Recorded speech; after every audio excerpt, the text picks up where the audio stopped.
Hi, this is John Hand, and the Pulsing Cinema movie of the day is Return of the Living Dead. Oh my god. Return of the Living Dead. One of my favorite movies, a comfort movie for me. You know, when I move to a new area or, when I'm having problems or when I just want to forget about my troubles, this is a movie I put on. I don't know why. I just love it, It was the movie, before I saw Night of the Living Dead, before I was exposed to George Romero's Dead trilogy as a kid, this was the movie that I watched. This was the movie that I saw.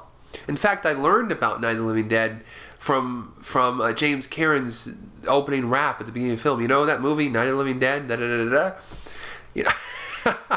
Because I'd rented this movie and I was like, Mom, what was that movie that the guy was talking about at the beginning? And Night of the Living Dead. And then and this was around Halloween, and it showed on around October. This must have been like 86 or 87. It showed on television, and I taped it. It was a colorized version of Night of the Living Dead, and I watched it. And I was like, whoa, that was a good movie, but it's not as good as Return of the Living Dead. Years later, I really got into Return of the Living Dead and Dawn and Day. But when I was a little kid, it was like Return of the Living Dead.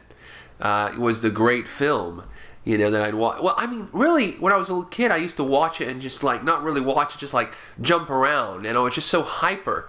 And the film was like a party in a way. You're just jumping around and just all of these characters and a great movie. I don't really have a lot that heavy or deep to say about it, but I don't think it's a really heavy or deep film. It's just a fun movie. It's just a movie about zombies who party, and it's just a crazy horror film. It has piles of black humor, brilliant special effects, great special effects, which and some bad special effects as well. The original stuff, the original guy just didn't have the budget to do the special effects, and he was hassled, and then everybody was piled on him and just was like shit, and then they hired, and they spent more money to do special effects. So in some ways it wasn't necessarily his fault. It was just a budget issue. It was just there was some producers trying to save a buck, and then what happened, I think what happened in this film is the same thing that happened in Day of the Dead, was that they had all of these really well done zombies, well-made, hero zombies, and then they had a ton of extra zombies, just zombie masks, and then but the people who wore those zombie masks were the extras and the people who really wanted to fucking be zombies. So they, in all the scenes, they would get into the front, it's like, what the fuck was, the hero zombies were outflanked by the actual real, blue collar, I really want to be a zombie peep extras who showed up. And I think the same thing happened on Day of the Dead and Return of the Living Dead, because there's some really bad zombies that show up in the front lines of these films. And then a lot of the stills from Return of the Living Dead are those bad zombies, and the hero zombies kind of often are, there's good stills of those too, but oh my god, the whole, it's like a comedy team. It's like Hope and Crosby, it's like Tom Matthews and James Cameron, they're just great, and they tried to recreate that in part 2 and they failed, and it wasn't a good movie. It was a comedy film first, and then a little bit of horror, even though it had much better special effects, and it felt like a much bigger film.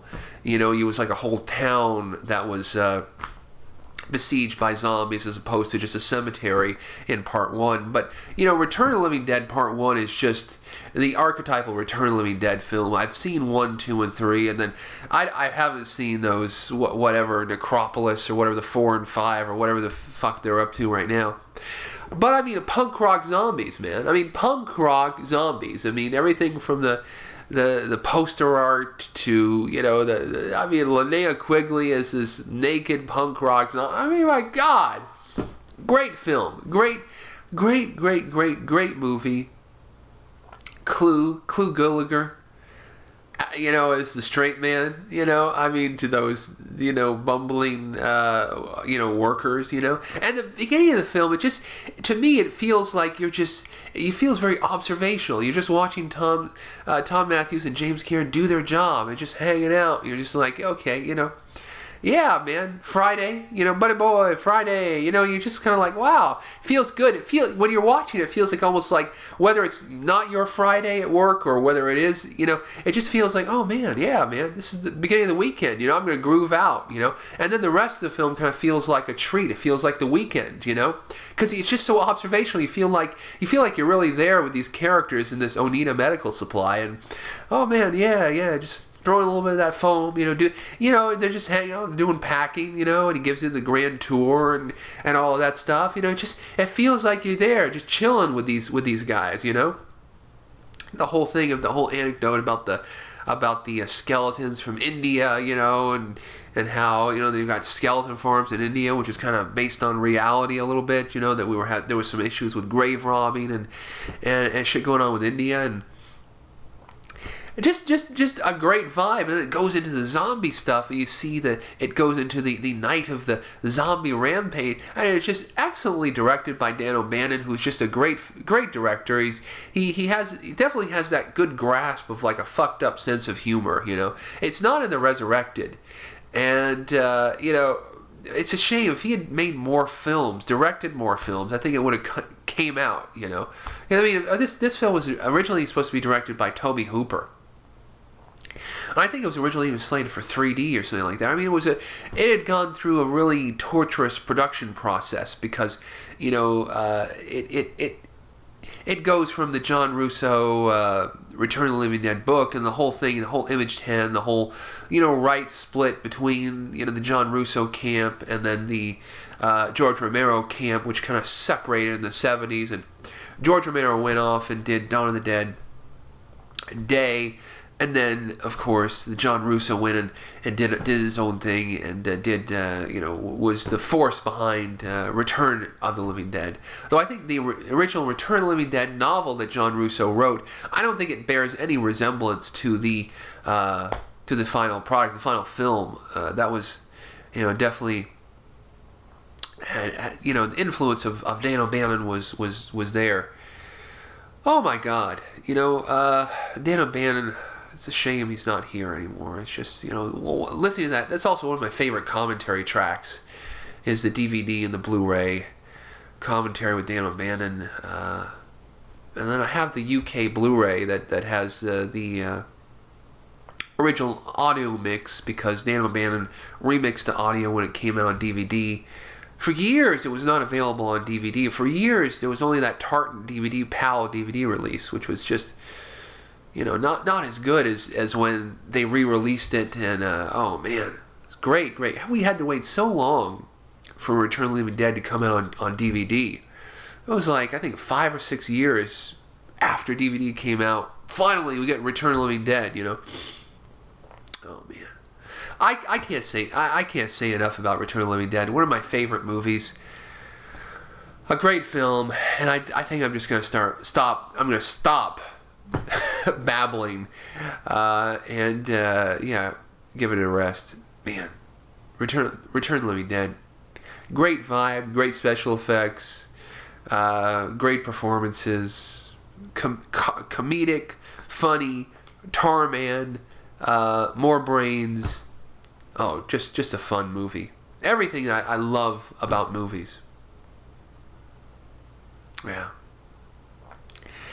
I remember, first renting on VHS, but the little small movie theater in my town, not in Pensacola, but a little tinier town, like apart from that, there was this one little 2-screen movie theater, and they'd have posters outside. I saw RoboCop and Total Recall posters, and before that, one of the first posters I saw outside of there was Return of the Living Dead. As a little kid, it captivated me, it freaked me out, and then I rented Return of the Living Dead, like about a year after that, from the video store right beside that, which was like an appliance. It wasn't even a real video store. It was like an appliance center that just in the back they had these rows of video, which I would rent, like Dawn of the Dead and Forever Evil and all kinds of stuff from there. Oh man, taking me back. the show is ending. I'm still going right now. It's like the after movie. It's the after movie of the day show right now. I'm just still talking about it. I can't stop talking about this film. I love it. I love it. I love it. I love it. Return of the Living Dead. I'm going to stop talking right now.